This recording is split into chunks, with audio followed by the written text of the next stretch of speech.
আসসালামু আলাইকুম প্রিয় শিক্ষার্থীরা, আবারও সবাইকে স্বাগতম জানাচ্ছি আমাদের HSC 24 ক্র্যাশ কোর্স সেকেন্ড পেপারের আজকে আমাদের এই ক্লাসে। তো সবাই আমাদের সাথে দ্রুত যুক্ত হবেন। আমরা কিন্তু আজকের ক্লাসটাও একটা অসাধারণ ক্লাস নিয়ে ইনশাআল্লাহ চলে এসেছি। খুব সুন্দর একটি ক্লাস হতে যাচ্ছে আজকের ক্লাসটিও। স্থির তরিত অধ্যায়ের আরো একটি নতুন পর্বে আপনাদের সবাইকে কিন্তু আমি স্বাগতম জানাচ্ছি। তো আপনারা দ্রুত যুক্ত হবেন আমাদের সাথে, আমি সকলের জন্যই অপেক্ষা করছি। আপনারা দলে দলে যুক্ত হবেন এবং জানাবেন আমার কথাবার্তা ঠিক মতো শোনা যাচ্ছে কিনা। অনেকদিন পর আপনাদের সাথে দেখা হচ্ছে আমার। একটু দ্রুত জানাবেন যে সবকিছু আপনাদের কাছে ক্লিয়ার হচ্ছে কিনা এবং সবকিছু আপনারা ক্লিয়ারলি দেখতে পাচ্ছেন কিনা। এখন এই জিনিসটা একটু জানাতে থাকবেন আমাকে। ওকে, আমি দেখতে পাচ্ছি অনেকেই আমাদের সাথে যুক্ত আছেন, কমেন্ট করেছেন। রাসেল সবুজ, তারপর আজিজা সুলতান আছেন আমাদের সাথে, সিয়াম যুক্ত আছেন আমাদের সাথে, তারপর আরিফুল ইসলাম যুক্ত আছেন। যারা যারা এখনও যুক্ত হন নাই, আপনাদের যেসব বন্ধুবান্ধব এখনও যুক্ত হন নাই বাট রেগুলার আপনাদের সাথে ক্লাস করেন, তাদেরকে কিন্তু আপনারা চাইলেই একটু মেনশন করে দিতে পারেন। এবং কে কোথায় ক্লাস করছেন, কেমন লেগেছে আপনাদের এতদিনের ক্লাসগুলো, কোথাও কিছু না বোঝা আছে কিনা সেই জিনিসগুলো আমার সাথে শেয়ার করতে পারেন। আমি গত ক্লাসটা আপনাদের নিতে পারি নাই কারণ আমি বেশ অসুস্থ ছিলাম। ওকে, তো আজকের ক্লাস থেকে ইনশাল্লাহ আবারও কন্টিনিউ করব। আজকের ক্লাসে চেষ্টা করব ধারকের সমবায়টা খুব খুব সুন্দরভাবে ক্লিয়ার করে দেওয়ার। এরপরের ক্লাসের দিকে চেষ্টা করব যে আমরা গাউসের সূত্রটা খুব ভালোভাবে শেষ করার। তো আমরা অধ্যায়ের প্রায় শেষের দিকে চলে এসেছি। আপনারা ধারকত্ব, সমান্তরাল পাত ধারকত্ব, গোলাকার যদি একটা পরিবাহী থাকে সেটা ধারকত্ব কীভাবে হয় না হয়, এগুলো সব কিছু শিখেছেন। সবচেয়ে গুরুত্বপূর্ণ এখানে হচ্ছে সমান্তরাল পাত ধারকত্ব। সেই সমান্তরাল পাত ধারকত্বের দুইটা পাতের মাঝখানে কতটুকু চার্জ, কতটুকু এনার্জি স্টোরড হয়, সেই সূত্রগুলো কীরকম, এগুলো জিনিস সবই আপনারা শিখেছেন। তো আজকে আমরা এই রিলেটেড কিছু ম্যাথ সলভ করব। কিভাবে একটা ধারককে চার্জিত করা যায় একটা সার্কিটের মধ্যে, ব্যাটারির মধ্যে যদি আমরা একটি ধারককে যুক্ত করে রাখি তাহলে ওই ধারকটি কীভাবে চার্জিত হয় না হয়, এই জিনিসগুলো নিয়ে কিন্তু আমরা বেশ ভালোভাবে আলোচনা করব।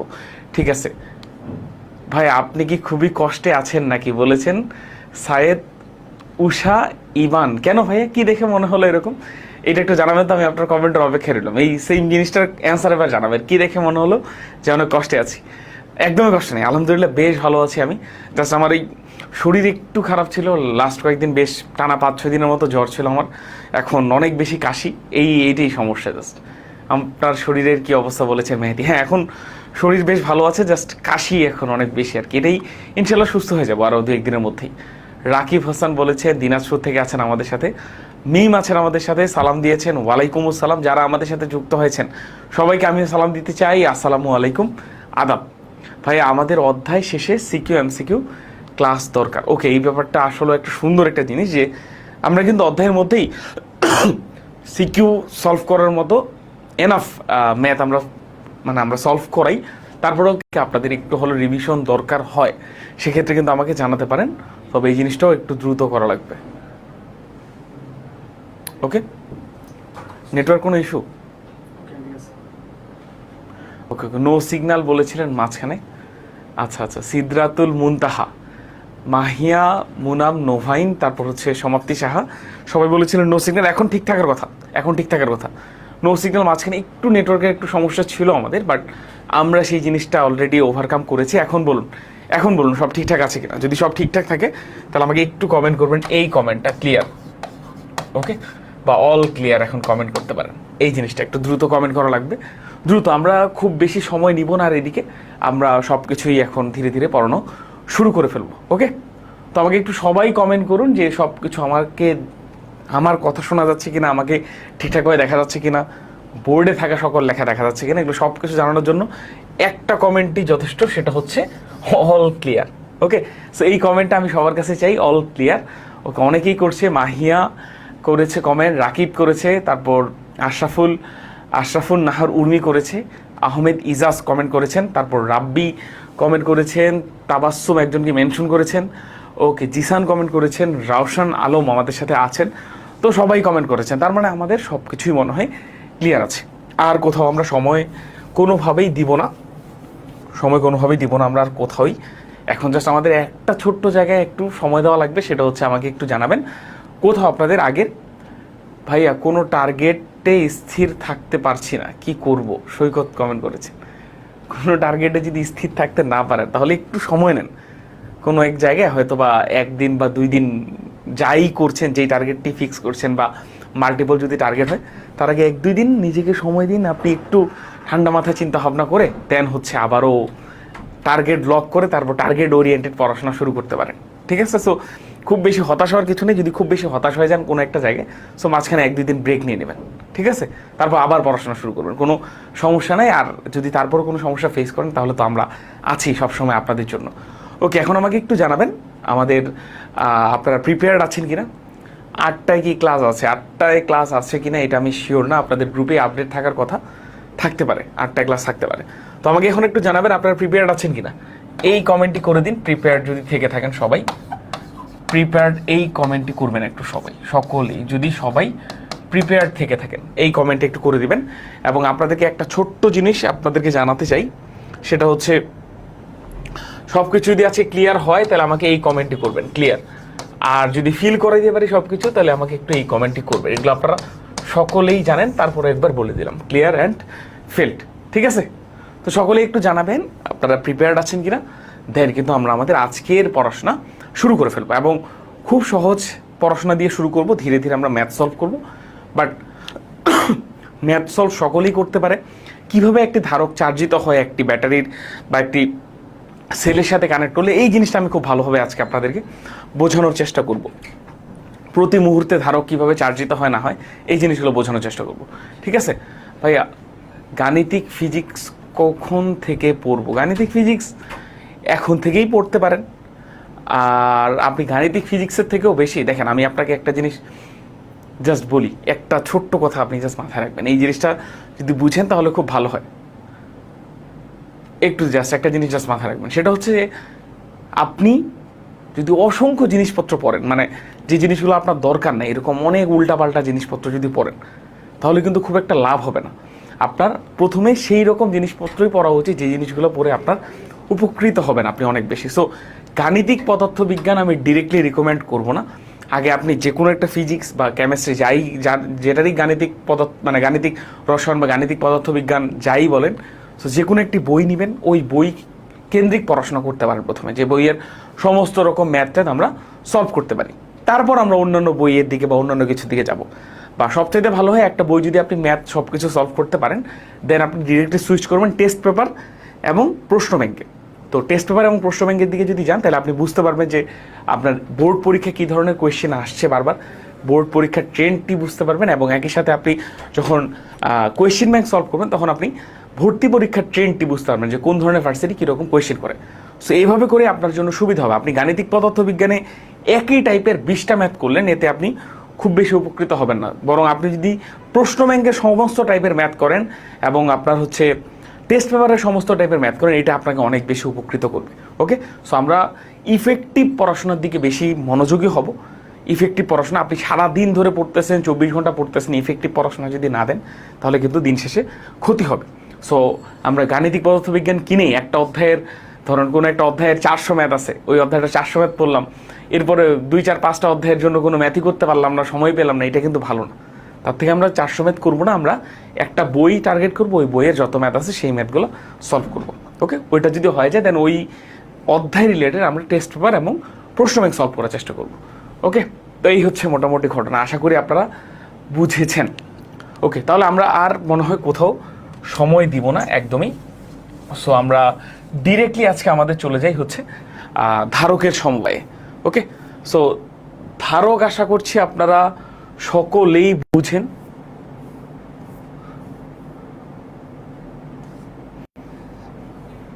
ধারক মানে সমান্তরাল পাত ধারকত্ব বলতে কি বোঝায়, এই জিনিসটা আশা করছি আপনারা সকলেই বুঝেন। বাট তারপরও যদি না বুঝে থাকেন কোথাও কোনো জিনিস, তাহলে আমাকে জানাতে পারেন, আমি ওই জিনিসটা কিন্তু আপনাদেরকে দেখিয়ে দিব।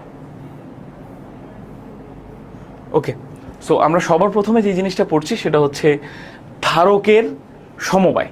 ধারকের সমবায় বলতে কি বোঝায়, এবং ভাইয়া আজকে বারবার সিগন্যাল যাচ্ছে বলেছেন আব্দুল্লাহ আল ফাহাদ। ভাইয়া কোনো নেটওয়ার্কের কোনো সমস্যা নাকি এখনো? আচ্ছা আচ্ছা, ঠিক আছে, তাহলে চলে আসেন আমরা ধারকের সমবায় পড়ব। ধারক আমরা যেমন রোধের সমবায় পড়েছিলাম ছোট ক্লাসে একটু, শ্রেণী সমবায় বা সমান্তরাল সমবায়, সেইমভাবে আমরা ধারকের সমবায়ও পড়ব। ডিরেক্টলি সেটাই পড়াতে পারতাম, ধারকের সমবায়ের সূত্র মুখস্থ করাতে পারতাম বা সূত্র বুঝাতে পারতাম, বাট তার আগে আমার কাছে মনে হয় যে একটা ধারক একটা ব্যাটারি বা একটা সেলের সাথে যুক্ত করলে কীভাবে চার্জিত হয় এই জিনিসটা আপনাদেরকে বোঝানো দরকার। সো সবার আগে দেখেন আমরা এখানে একটা সার্কিট দেখতে পাচ্ছি, ওকে, নিশ্চয়ই একটা সার্কিট দেখতে পাচ্ছেন সবাই, ওকে। দেখেন সার্কিটের সুইচ কিন্তু খোলা আছে। সো আমরা যদি কোনো কারণে এই সুইচটাকে নামিয়ে দিই, এই সুইচটাকে যদি আমরা কোনো কারণে নামিয়ে দিই এবং এটা ধরেন t=0 সময় নামিয়ে দিলাম, t=0 সময় যদি আমরা সুইচটাকে যদি নামিয়ে দিই মানে সুইচ অন করে দিই, তাহলে কিন্তু এখান থেকে তড়িৎ প্রবাহিত হওয়ার কথা, তাই না? এরকমই তো ঘটনা, তড়িৎ প্রবাহিত হওয়ার কথা। একটু ভালো মতো দেখেন আমি একটা ধারক কিভাবে চার্জিত হয় এখানে ধরে নেন। ধারকটা শুরুর দিকে একটা জিনিস জাস্ট এখানে লিখে রাখি, শুরুতে ধারকটি আনচার্জড আছে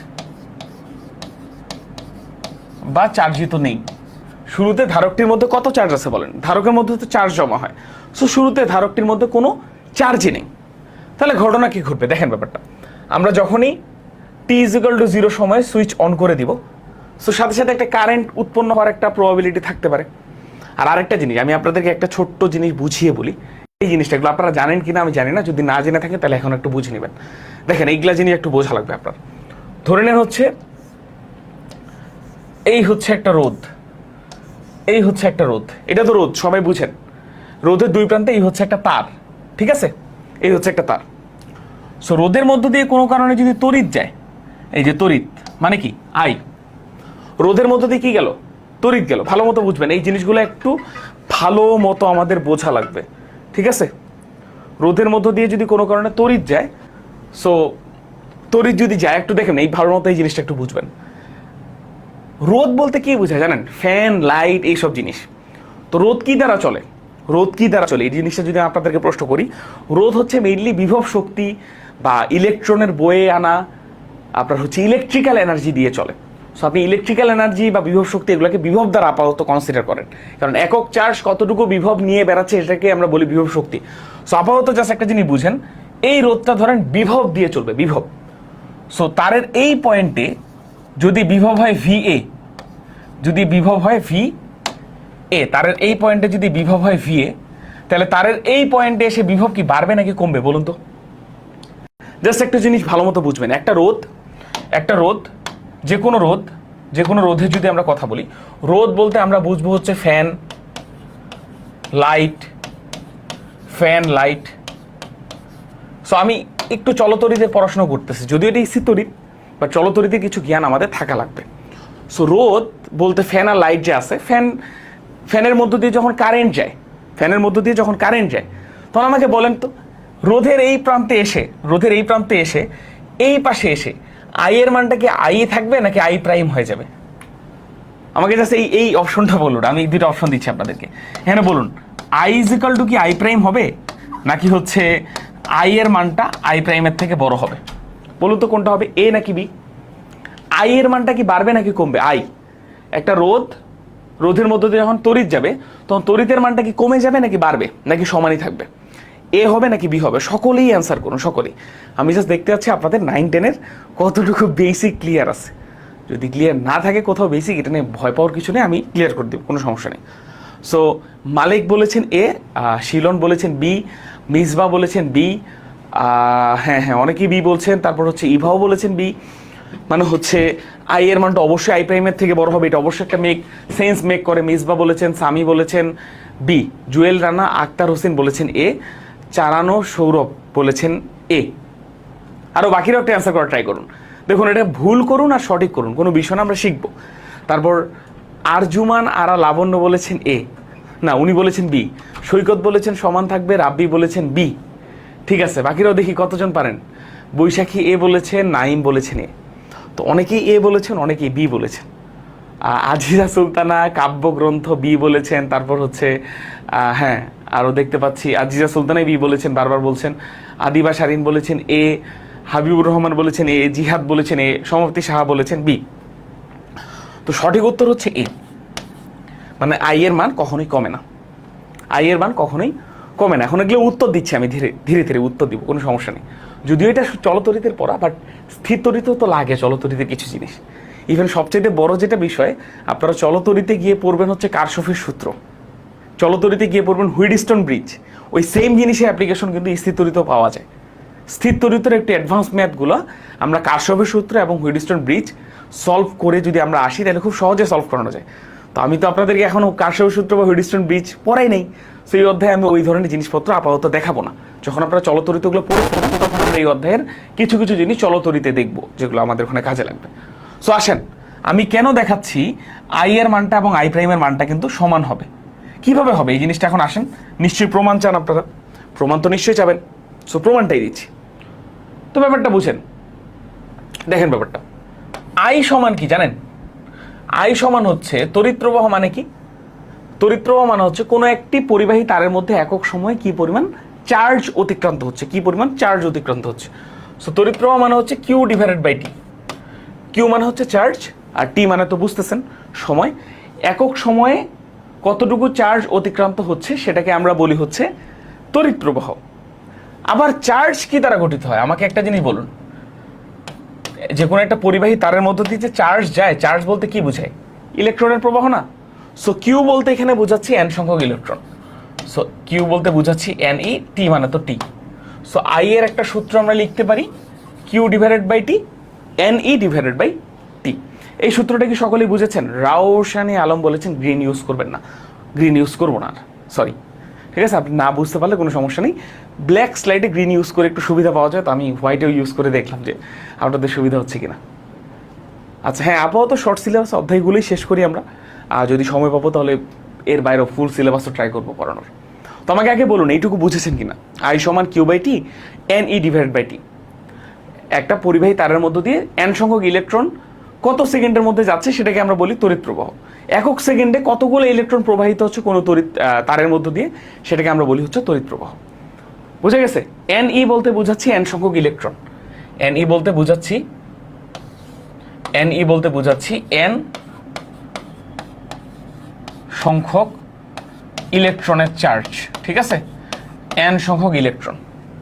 ই এর তো মান জানেন 1.6 × 10⁻⁹ কুলম্ব, আর এন বলতে কতগুলো ইলেকট্রন যাচ্ছে প্রতি সেকেন্ডে সেটা সংখ্যাটা। ওকে, যদি দুই বা ততোধিক রোধ সমান্তরালে থাকে তাহলে চার্জ ভাগ হয়ে যায় এবং পরবর্তীতে তা আবার আগের রূপে ফিরে আসে, মোট চার্জের হ্রাস বা বৃদ্ধি হয় না। এক্স্যাক্টলি, হ্যাঁ, এটাকে আমরা পরবর্তীতে কারশফ কারেন্ট ল করবো, ঠিক আছে, যে জিনিসটা সৈকত বলেছেন এখন। তো এইটুকু নিশ্চয়ই বুঝেছেন সবাই।